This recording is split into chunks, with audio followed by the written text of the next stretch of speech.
Today on Woodturning, we're going to be turning a cutting board. Tim's American Beauty was made by Robust Tools, America's premier lathe manufacturer. Quality hardened tool rests and live centers too. Robust. Built to turn wood. Enjoyed for a lifetime. CrazyWood Tools, best-in-class carbide wood turning tools.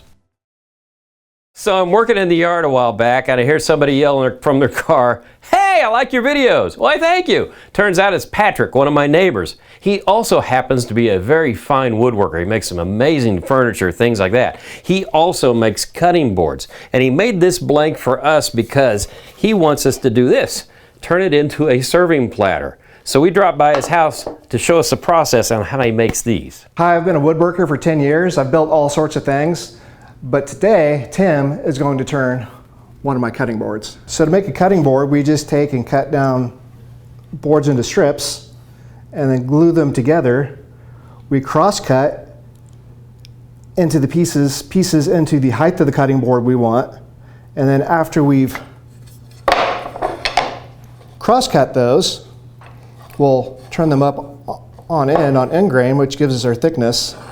Flip every other board, and that gives you your repeating pattern. What we've made is a simple checkerboard pattern, but you can do MC Escher style repeating patterns or basket weave pattern. Really, the options are limitless on really just your imagination. Before we get started destroying this great cutting board, I want to thank our sponsors, Robust Lathes and CrazyWood Tools, because without their sponsorship, we wouldn't be able to do these videos, and it's really nice that they help us out like that. Also, by the way, I am an authorized Robust dealer. In case you want to buy one of these great lathes, give me a yell. So, I'm finding the center on our cutting board, and we're about right here. And I'm going to make this as large as possible because I don't want to waste any of this great wood. There we go. Because Patrick did a nice job building this thing and we want to do justice. Also, we're trying to be as symmetrical as possible because we want all these things to kind of play against each other and make some really cool, weird shapes.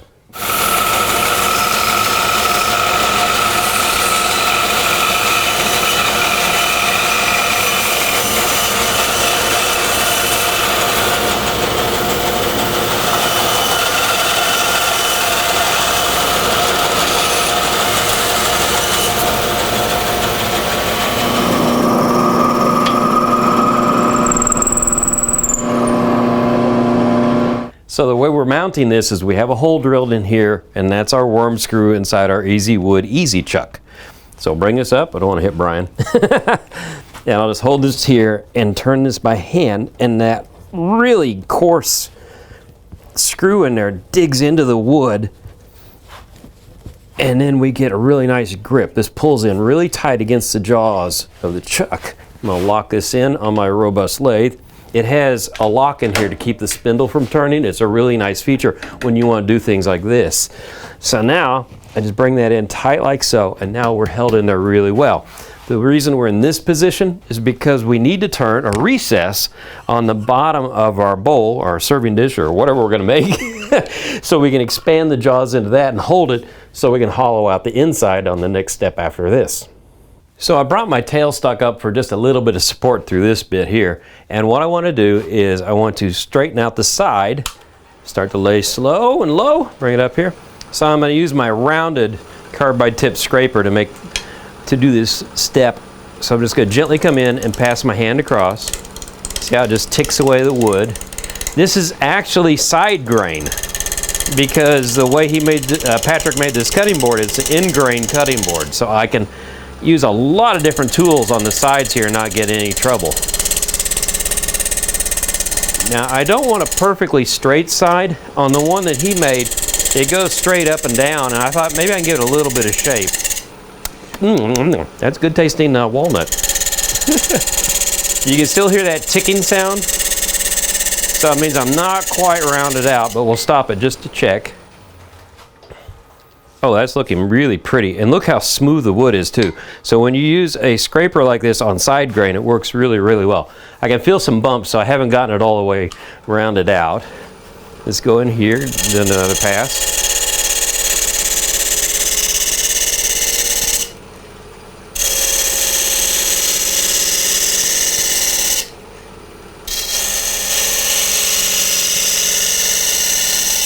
There we go. I think I'm rounded out there. Perfect. So now we're going to move over and start doing the shape of the bottom. So when you transition from side grain into end grain, it's a little bit harder cut. That's not a great way to describe it. End grain is tougher to get through, and it's really tightly bound, so you have to slow down your cut at that point. And actually, I'm going to turn the lathe down a little bit in speed, because right now I'm getting a lot of dust and burning. I did not expect this to come out so dusty.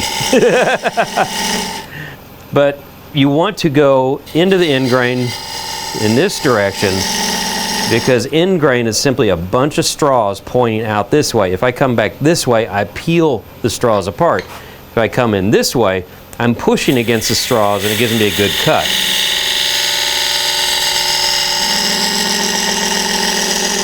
You cannot imagine how hot the shavings are coming off of that. This speed here is enough to burn your hand.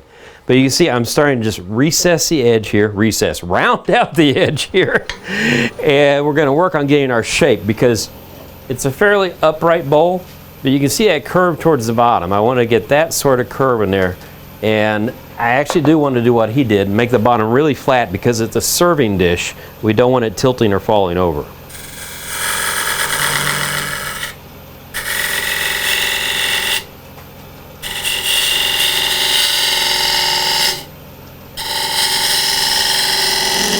So one of the good things about working with a cutting board is the bottom's already flat. I don't have to mess with that.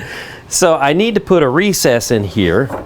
I think that's actually technically called a mortise. Somebody pointed that out about 20 times to me online, and I'll remember it. I'll try to. But anyway, I need to make one about 3 inches wide. So I'm going to take my calipers up here, and let's see here.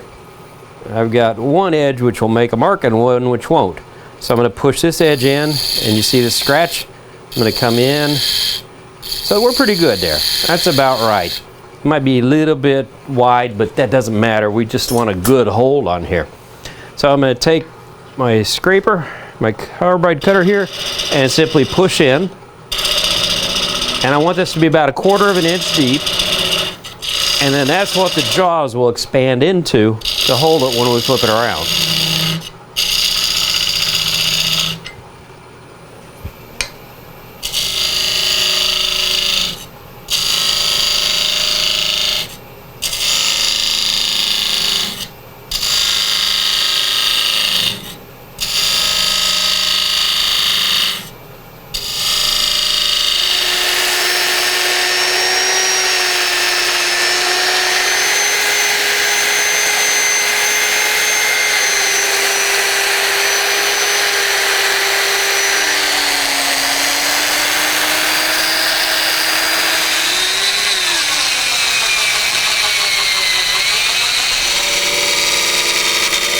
We're making some shavings now. So I reversed the blank. I put the jaws and expanded them into that mortise that I made. And now I'm just starting to remove wood like I would on any bowl blank. Now the difference is, instead of this being side grain for a bowl blank, it's end grain coming straight out. So on a bowl blank, you have side grain, end grain, side grain. Anyway, this is all end grain at this point, so it's going to dull the tools quickly, and it's going to be a little bit harder cut. So you're going to take your time. And as I get out to this edge, I'm going to have a little more vibration, so I just want to take a lighter cut. Now to make this into a serving bowl, I want to have a little bit of weight to it, so I'm going to leave the walls a little bit thick on this side. You can see this mark right here possibly. That is going to be the inside cup. And I've actually sized that to some little plastic cups we have in the house, because that way if I want to put salsa in there, I'm not going to ruin the wood with the salsa touching the finished wood. I'll have a cup in there that I can wash and clean out. So this is simply a process of let's remove it. So I'll just keep working my way down here in steps, a little bit at a time, just like I would do a bowl. And then we'll start getting the interior shape the way we want it.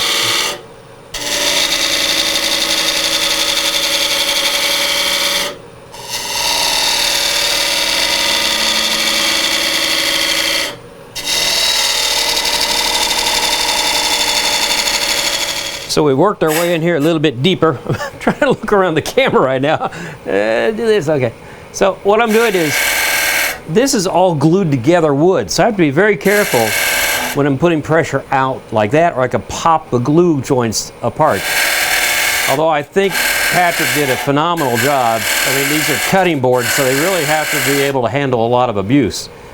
But I see the tiny little steps I'm taking. I'm kind of rolling the tool over as I get closer to the edge. So I may be working 3/16 of an inch here in depth, and then I've got my curve right here. I'm going to pull the tool and blend that edge in like so. And I'm going to wind up with the curve being a little thicker at the base than it is on the sides, because I need the strength in there for the piece. But so I've done that.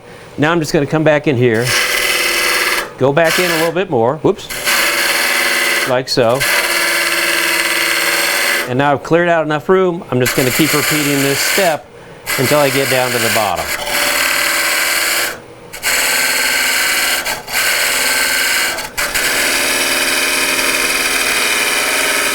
So now I'm working my way back towards the inside, and we run into an interesting situation because I'm going across the end grain this way, so it's side grain. I found out when I sweep up like this, I tear out the grain of the wood. So I actually had to come back here and make a super light pass to get a smooth cut on the wood. Now the important thing is, what I want right here,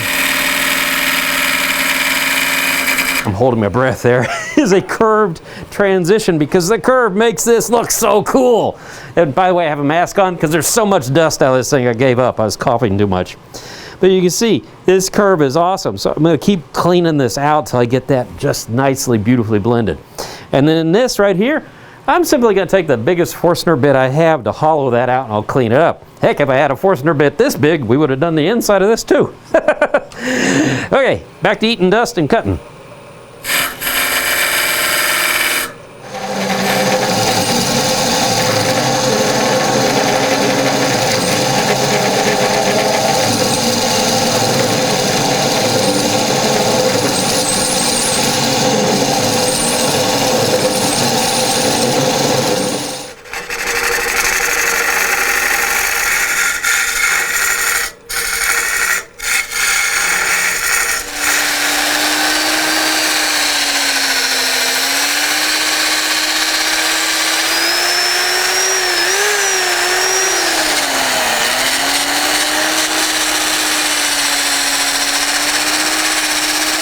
Now for the boom chaka chaka. I love this part. We are using mineral oil because I think it's one of the easiest oils to refresh a food product that you make. I gotta tell you, Patrick did a great job with his segmented wood here. He makes amazing cutting boards, but they make really cool cutting blanks too, turning blanks. Oh my gosh, put a little more in there. Boop, boop, boop. And do you like the way the curve changed the design and stuff? I think that is so cool. You could probably do lots of different designs depending on the thickness of the cutting board you're starting with. Let's look over here and see what this looks like. Woo-wee! I'm gonna have to have a cigarette. I don't smoke, but boy, I might need one here. That is beautiful. Well, a lot of oil on there, but it looks like it gives it a whole new meaning. We'll take some of that off there. We don't want to lubricate this thing. Anyway, that is how, man, that's some crazy wood.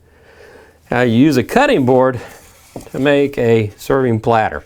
I'm gonna let that oil soak in pretty good, and then we'll rub off all the excess, and we will have a beautiful project. Well, I hope you really enjoyed it. Until the next time on Wood Turning, keep turning. Tim's American Beauty was made by Robust Tools, America's premier lathe manufacturer. Quality hardened tool rests and live centers too. Robust. Built to turn wood. Enjoyed for a lifetime. Easy Wood Tools, best in class carbide wood turning tools.